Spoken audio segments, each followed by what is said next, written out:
talking about Mikel. So just in case we want to say like there's anything, and he said something about he said like he wants to give a huge shout out to the manager for putting trust in him, letting him know that obviously his probably greatest way to break into the team right now is to play left back, helping him to teach him how to play that position, and then obviously all the stuff. And then everything that's come from that has come from just having that trust. And he hasn't played professional football for the season. So if you're thinking about all this stuff, he just signed a new fresh deal 2 months ago. Like, allow it, man. Like, he's long term. Yeah, like he signed it in the summer, July. Like he signed his deal this summer. Did he play 38 games last season? He played a lot of games. No, I don't think he played 38 games, but I think he played. He played a lot of games, bro. Played a decent amount of games in his first season. He started a lot of games. He played, Bernabeu. He played PSG. Like, he played a lot of games. I'm sure I read somewhere that Skelly started. Like he would have known himself that he was ahead. And obviously, don't get me wrong, players will never want to get dropped. But Lewis Skelly doesn't give me the type of person, especially what I've seen from his mum, the mentality he has, the way he talks, the maturity. He loves Arsenal. He loves Arsenal. And he even mentioned about having the competition in the squad and how that's just raising his level and everyone else's level in the squad and how that's going to help drive us to potentially what we want. So I think it's just nonsense, man. Plus, last and not least, fam, season is a long season. What are we in now? We're in November. Season ends in May, fam. Like, game week 11. Like, bro, and this is the last international break before we have straight football for like 3-4 months to the March international break. Like, bro, injuries happen, just like now of Calafiori. Form happens where, fam, sometimes you start the season with a certain type of style, and then maybe second half of the season you kind of Mikel might want to revert back to that inverted left back and double, kind of double base and box 4 type midfield and all this kind of stuff. And maybe Timber might be the one that's starting right now. I said in my video, and Ben White might have the shirt later on, and Eze, Odegaard might come back have the shirt, and Eze might come back have the shirt. Martinelli, Trossard, Jesus, Havertz, whatever you want to name it in it. So I think it's just really it's a stretch, man. Like when I see it, it's just annoying because, like, if I said this in it, Tuchel, like, okay, there's not England don't really have any good left backs in it. So if you don't want to take Lewis Skelly just out of the pride of he's not playing, then you're just cheating yourself in it because it's not like England are blessed with left backs that are performing at the highest level for you to want to just slip them in and potentially lose a player like Skelly, who also can be a midfield option if injuries was happening in the camp and all these things in it. So.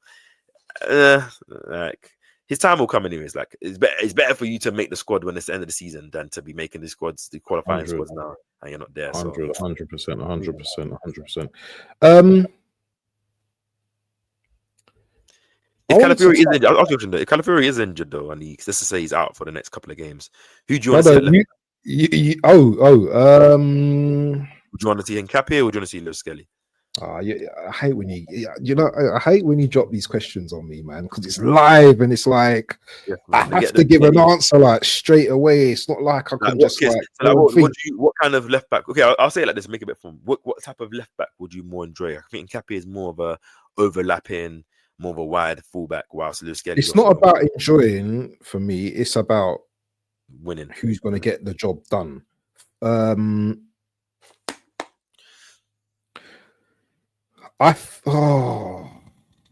this is a difficult one to answer, bro. But on that rhetoric of what you just said, it would have to be Lewis Skelly because you've seen him proven over in our team playing with that back four any a game. He has the chemistry. It's not like that's a problem, and you've seen what he can bring to the team, both as defensively and attackingly. If you're talking about that, I've seen Nkapie.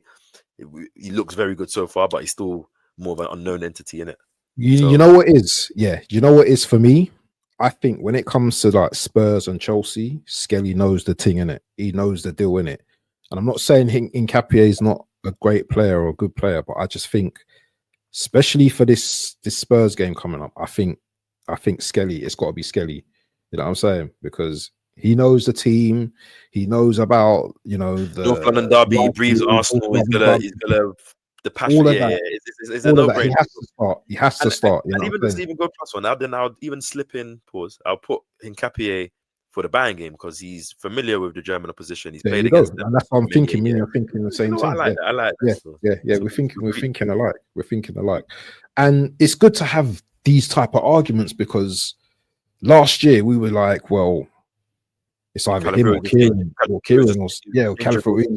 Kieran's not getting a look in, so it's just Lewis Skelly. And obviously he played well, but we had no he had, even him himself in his first season, had no real rotation out of the games, had no real Yeah. depth really. Like he had to play, 90 minutes most games his first season. He done well, if you can see the guys physically built for men's football, but I like the fact that our squad now, we can actually, like, I think BBK was talking about, obviously Gabriel's obviously tired, or I mean, you can have a game where you have Nkapie that comes in, Nkapie that can come in as well. comes in. You know Yeah, go on.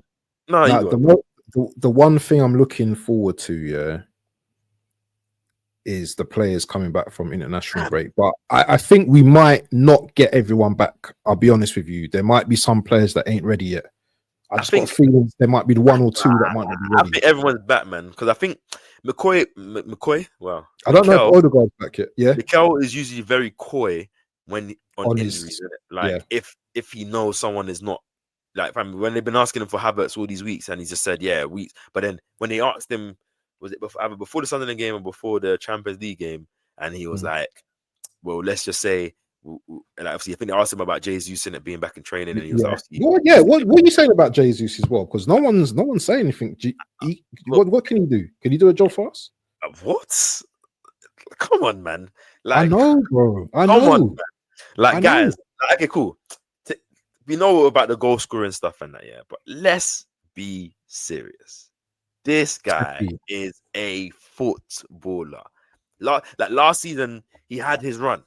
That Crystal Palace hat trick in the Carabao Cup, then the back-to-back brace against Palace, and then just the way he was playing, even before that game, I think that Monaco game in the Champions League, yeah, I think we ever won 3-0, we won 6-0. It was one of those games, yeah. And I was at that game, innit? I think he missed a couple chances, but the way he moves, yeah, that he also allows us to do things that is different to what Gyökeres does, who is very beneficial in his running in behind and his power. And but do you think the injuries have taken their toll though with him now? Because that's the ACL.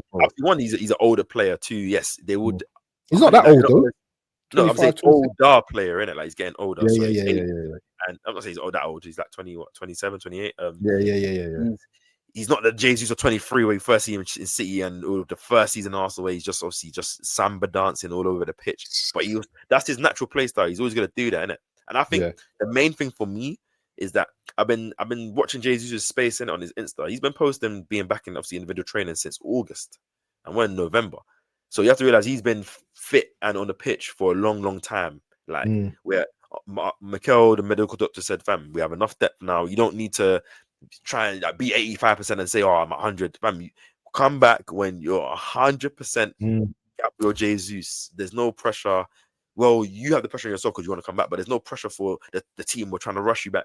When you're back and you're fully yourself and you feel yourself, which obviously him being back in training, getting the runs obviously with the squad and that, we'll only get him there, in it. And I think the main thing for me, I think Mikel said one thing, obviously, Jesus, is that obviously fam, someone that grew up in the favelas, the way he is, you can tell he lives what he is, in it.